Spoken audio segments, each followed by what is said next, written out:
Outer ring road బహుశా మీరు Rajasekhara Reddy government లో ఉన్నప్పుడే జరిగింది. సవితారెడ్డి గారు ఎమ్మెల్యే ఉన్నప్పుడు జరిగింది. డెఫినెట్లీ ఔటర్ రింగ్ రోడ్ ఒక అసెట్ మనకు. బెంగళూరులో ఇప్పుడు ఎంత ట్రాఫిక్ ఇబ్బంది ఉందో మన ఔటర్ రింగ్ రోడ్ లేని హైదరాబాద్ ఊహించలేం. సో ఇటువంటి పెద్ద ప్రాజెక్ట్స్ జరుగుతున్నప్పుడు డిస్ప్లేస్మెంట్ గానీ ఇటువంటి ఇబ్బంది. సో ఇప్పుడు మూసీ సుందరీకరణ కూడా జరిగితే అది it creates lot of employment అంటారు. ఇప్పుడు వ్యతిరేకించిన వాళ్ళు కూడా తర్వాత లాభం జరగచ్చు అంటారు. భరత్, ఇప్పుడు రింగ్ రోడ్ 120 కిలోమీటర్లు రేడియస్ ఉన్నాయి. ఒక రింగ్ రోడ్ 163 అనుకుంటా, 150, 120, 150 ఏదైతే ఉంది రేడియస్ ఉన్న రింగ్ రోడ్ కి దాదాపు ఒక ఎంత కాదన్నా 8 నుంచి 10,000 ఎకరాలు అక్వైర్ చేసింటారా. ఈ అక్విజిషన్ లో డిస్ప్లేస్మెంట్ ఎంత జరిగింది భరత్? మినిమం డిస్ప్లేస్మెంట్ జరిగింది. ఆ రోజున్న పాలకులు డిస్ప్లేస్మెంట్ జరగకుండా ఆ రోజు ప్రాజెక్ట్ కట్టిన మాట వాస్తవమా కాదా? మీరెందుకు చేయలేకపోతున్నారు అంటున్నాం. మేము ఇప్పుడు ఏమంటున్నాం భరత్? చెప్తాను ఒక లెట్ మీ ఫినిష్. రైతులకు కూడా భూమి రైతుల భూమి అనేది వేరేది, హ్యూమన్ డిస్ప్లేస్మెంట్ అనేది వేరే. ఈ దేశ చరిత్రలో can you name me any project which are displaced more than 5,000 people at a go? జరగలేదు.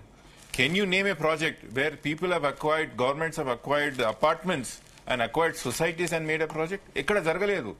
నేమ్ అనేది ఈరోజు సింపుల్ ఒకటే విషయం చెప్తున్నాను భరత్, మీ స్టూడియో సాక్షిగా చెప్తున్నా, మీ సాక్షిగా చెప్తున్నా. ఒక్క ఇల్లు జరపకుండా మీరు ప్రాజెక్ట్ కట్టండి.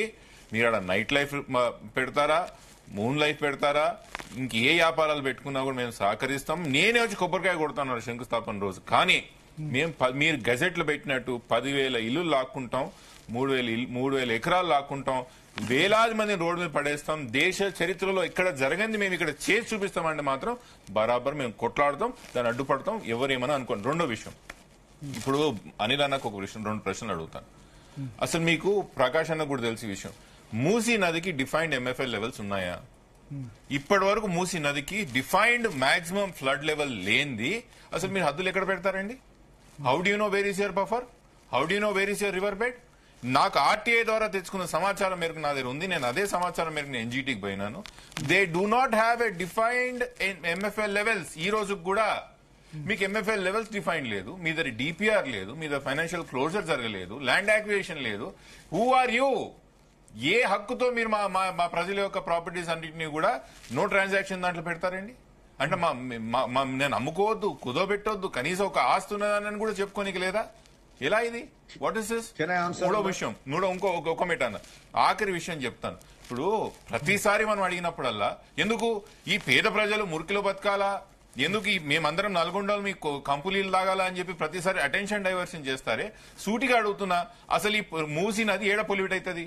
మాకాడ పొల్యూట్ అవుతుందా లేకపోతే కోర్ సిటీలో పొల్యూట్ అవుతుందా భరత్? చెప్పండి. ఎవరికి ఈ విషయం అందరికి కోర్ సిటీలో మీకు పొల్యూట్ అవుతున్నప్పుడు ఎస్టీపీస్ కట్టాల్సింది ఎక్కడ? మీరు మీ ప్రయారిటీ ఏంది? నిజానికి కూడా ప్రజలు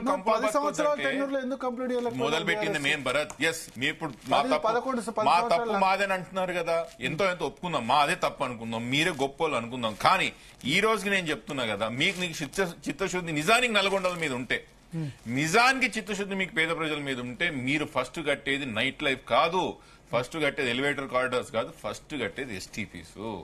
ఫస్ట్ మీరు ఎస్టీపీస్ కట్టండి.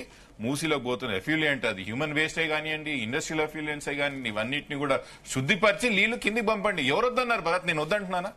నేమేం వద్దాన్ని కట్టొద్దంటామా?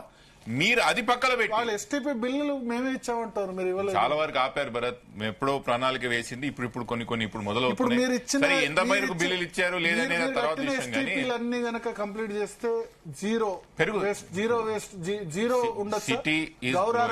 సిటీ ఈస్ గ్రోయింగ్, దానికి అనుగుణంగా కెపాసిటీ ఆఫ్ ఎస్టీపీసీ గానీ వాటర్ కూడా పెరగాల. మేము కట్టినా సరిపోద్దా అంటే సరిపోవచ్చు, సరిపోకపోవచ్చు. కానీ మీ ప్రయారిటీ, మీరు చెప్పేది ఒకటి ఉంది, చూసి చేసేది ఒకటి ఉంది భరత్. మీరు ఏం చెప్తున్నారు కాంగ్రెస్ వాళ్ళు? నల్గొండకు శుద్ధి నీళ్ళు ఇవ్వాలా, హైదరాబాద్ నుంచి మురికి నీళ్లు పోవద్దు అని మీరు చెప్తుంది ఒకటి, కానీ మీరు చేస్తుంది ఏంది భరత్? మీ ఫేజ్ 1లో మీరు చెప్పింది ఒకటే ఒక క్లారిటీ తెలుసా? గెజెట్ లో 10,000 ఇల్లులు తీసుకుంటాం, 3,000 ఎకరాలు కావాలి. కానీ ఎంత కెపాసిటీ ఎస్టీపీలు కడుతున్నాం చెప్పిర్రా? మేము ఇక్కడ ఎకనామిక్ జోన్ ఏ విధంగా ప్రొడ్యూస్ చేస్తాం, ఎక్కడ ఏది వస్తుందని చెప్పినరా? Where is your DPR? ఎట్లా ఒప్పుకోమంటారు? గుడ్డిగా మీరు చేసిన ప్రాజెక్టులను ఒప్పుకుంటా ఎలా పోమంటారు భరత్ మీరు? అందుకే నేను అంటున్నా, ఇప్పుడు మీరు గ్రీన్ ట్రిబ్యునల్ కేసు ఎప్పుడు ఉంది? మండే రోజు బెంచ్ మీదకి వస్తుంది.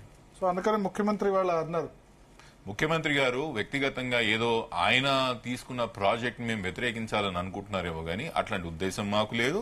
అది మా ప్రాంతం, మా ప్రజలు వాళ్ళ తరఫున ఉండి కొట్లాడాలని నిర్ణయించుకున్నాం కాబట్టి వాళ్ళ ముందలుండి పోరాటం చేస్తున్నాం అంతేగాని ముఖ్యమంత్రి గారు వ్యక్తిగతంగా పోయి అదేదో ఆపాలని నాకు కోరిక లేదు. ముఖ్యమంత్రి గారు డైరెక్ట్ గా నన్ను మా అమ్మను ఉద్దేశించి బెదిరించిన మాత్రం భయపడే వాళ్ళం కూడా కాదు.